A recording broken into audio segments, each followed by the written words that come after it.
El modo de visualización tiene que estar en Wireframe. Cambian a modo edición de Gris Pencil. Presionan C y con la herramienta de selección marcan los vértices. Presionan clic derecho para salir. Buscan el nombre del hueso deformador. Seleccionan Asignar. Para verificar, hacen un clic afuera y presionan Seleccionar. Luego ponen un candado al grupo de vértices.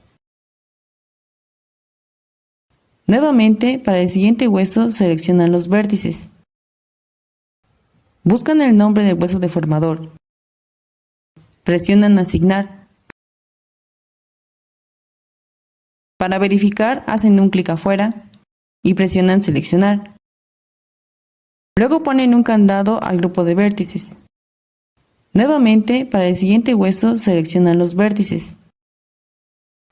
Buscan el nombre del hueso deformador. Presionan Asignar. Para verificar, hacen un clic afuera y presionan Seleccionar. Luego ponen un candado al grupo de vértices.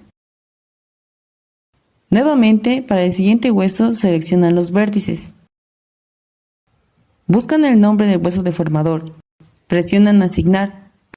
Para verificar, hacen un clic afuera y presionan Seleccionar. Luego ponen un candado al grupo de vértices. Esto realizan con todos los huesos de su esqueleto.